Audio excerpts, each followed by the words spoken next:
Stellaris is yet again going through some pretty big changes, from reducing ship count across the board, changing ship weapons, and therefore loadout meta, to one of the bigger changes, reducing every single number. Huge nerfs everywhere. This can be overwhelming. So in this video, I'm going to break down every single important change coming to 4.3 in 12 minutes. Let's quickly get into it. There's less ships. The naval capacity and fleet sizes ships use are increased. For example, corvettes have gone to 5, frigates to 8, destroyers to 10, cruisers to 20, battleships to 40, titans to 80, and juggernauts and colossi to 100. Bioships have gotten the same treatment with slightly different numbers. But don't worry, we will start with more naval capacity at 50. On top of this, the cost of ships and parts are increased across the board, with the amount of naval capacity from technologies scaling as the game goes on, starting at 25 at tier 1 on fleet support, then 50, then 75, then 100, rather than a flat 25. They're also changing some sources of command limit. They're being changed to multipliers instead of flat numbers. This is going to allow for much bigger fleet groups and less scrolling on the outliner with your hundreds of fleets. Anchorages have slightly been buffed, giving 5 naval capacity, and are buffed by 3 with naval logistics. However, anchorages are nerfed in the sense that they will also now have a trade upkeep equal to the naval capacity they are providing. Other fleets in the galaxy like NPCs, Fallen Empires, the Pirates, Khan, Crisis have all been reduced in numbers to match this change. And don't worry, Federation and GDF fleets have also been adjusted and increased to match this change. These are the overall ship changes to reduce them, but how about the ship meta loadout changes? Well, bypass has been nerfed heavily. Very few weapons do 100% bypass now. Rest in peace, disruptors. Armor and shields now give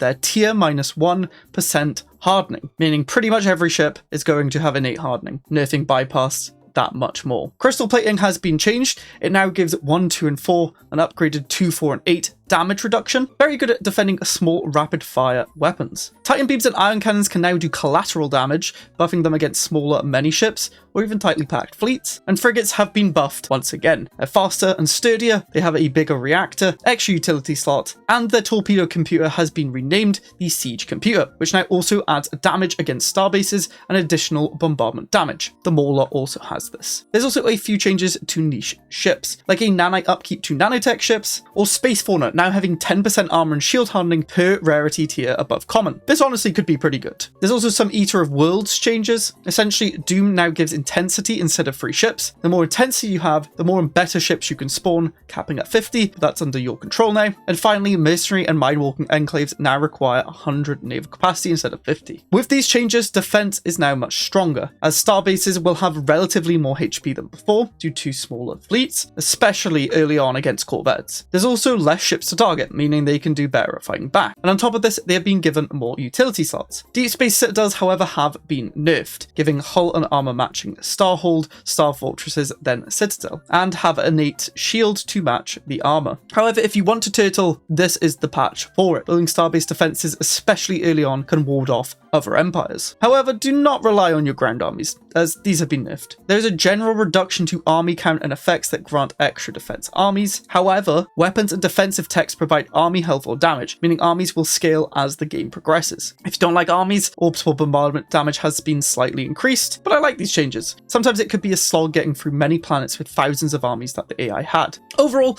I like these ship and naval changes. It heavily reduces ship count, which in 4.0 to 4.2 was the main reason for lag. It makes every ship, fleet, and admiral feel more important, rather than just some alloy spam mess. Now, of course, these are not the only changes. And another reason why fleets cause lag is because our technology and economy went completely crazy. And that's why everything is nerfed. No more big numbers. To reduce the insane exponential scaling we could do in 4.x, the effects and modifiers that granted jobs per pops is now replaced with static job numbers. Rest in peace. Tech from researchers is also nerfed, as there is a base reduction from 6 to 3 per tech for researchers, with other sources being reduced. As well as nerfing this, it also nerfs any percent modifiers, as a percent is applied to a smaller base number. However, tech costs have been halved. This is an indirect buff to space deposits and any other sources of tech that were not nerfed. On the economy front, many buildings and modifiers that increase job output have been reduced, such as the research buildings, pretty much anything, as well as most job efficiency modifiers being heavily reduced. For example, field modulation now only gives 5% to technicians, whereas it it used to give 20% and 10 to starbases. Big nerfs. And a lot of production modifiers have been turned into job efficiency modifiers, such as authoritarian and egalitarian. They've also gutted stability bonuses across the board by half to a third. This will create more importance on stability,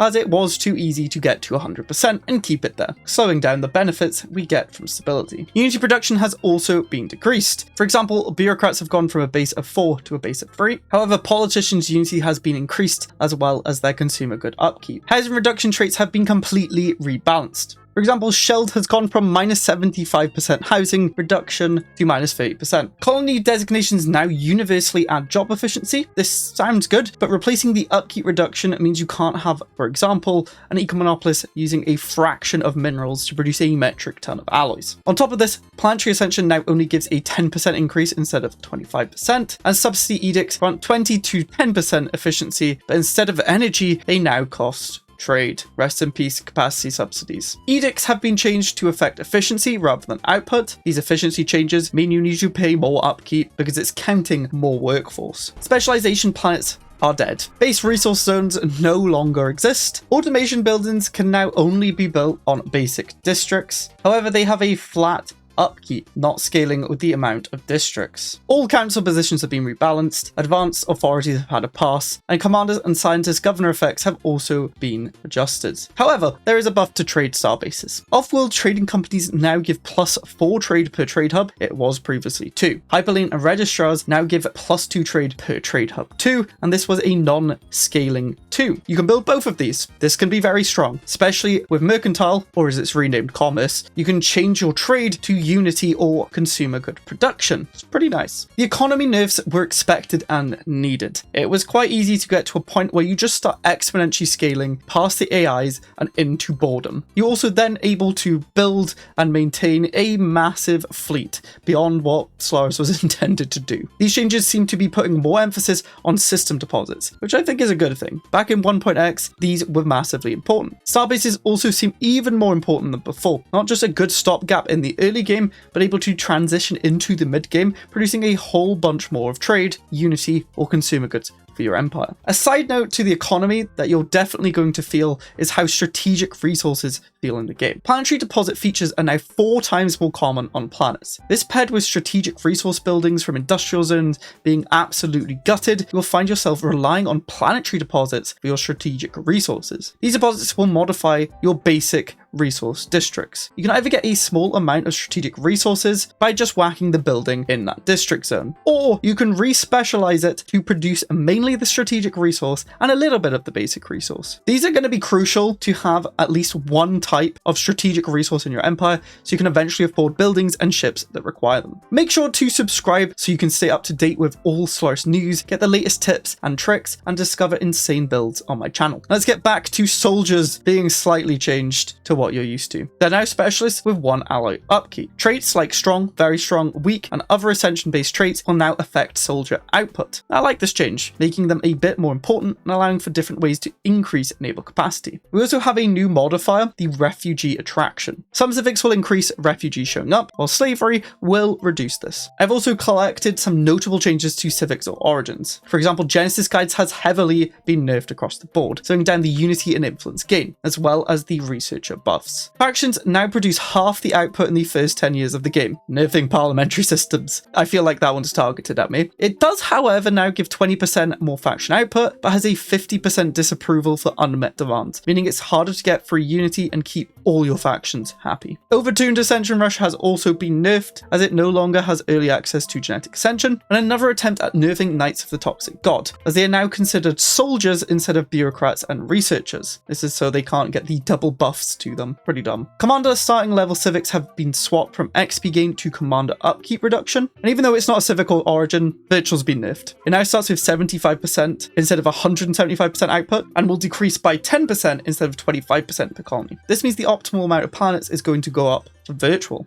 A neat change to Megacorps is that branch offices finally now cost trade instead of energy. A side note, slaves also now cost trade instead of energy. Necrophage has struggled in 4.x, and I really like the changes coming. The Chamber of Elevation now blocks pop growth for necrophage pops. However, Necrophyte apprentices now boost pop growth of all non-necrophage pops. This is huge. Necrophage would just eat all the pop growth but have huge penalties, but now it's back to where they cannot grow. This is a nice buff and makes the origin feel more unique to play. You must necrophage other pops to get your necrophage pops. Entropy drinkers has also been changed, removing the Empire-wide energy production and replacing it with energy credits per 100 psionic pops plus 0.5. A nice psionic combo civic. Technocracy's council position no longer reduces a researcher upkeep per level, but instead gives plus 0.05 tech per 100 pops with a 0.1 consumer good upkeep per level. This could be very strong paired with a councillor buffing build for the tech rush. Mutagenic spells has been redesigned. It's no longer exploitable with insane pop growth, and experimental sensing has also been changed to stop exploiting for massive tech numbers. That one's Action's fault. There's also a flat nerf across the board for OP traits such as Erudite, and a tweak to archaeological projects with districts and ecomopolis decisions now costing alloys instead of minerals. It does, however, now cost 10,000 alloys instead of 20,000 minerals, with each district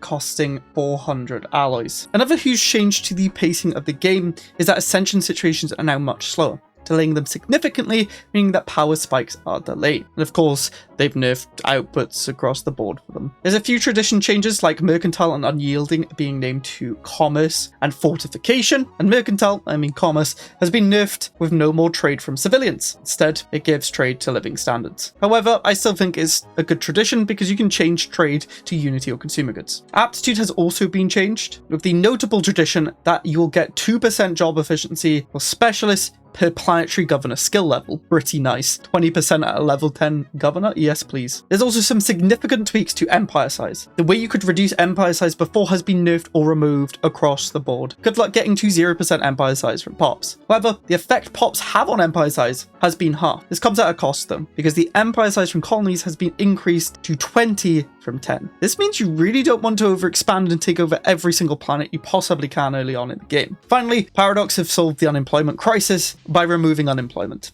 All pops now go straight to civilians if there are no jobs available. Overall, I like these changes. It really mixes up the game. I've done a few playthroughs on it. Every tech decision feels a lot more important because you can't just rush down infinite resources and technology. Remember to subscribe to stay up to date with Stellaris. But what type of Stellaris player are you? Watch this video to see if I nailed how you play the game. Click it now.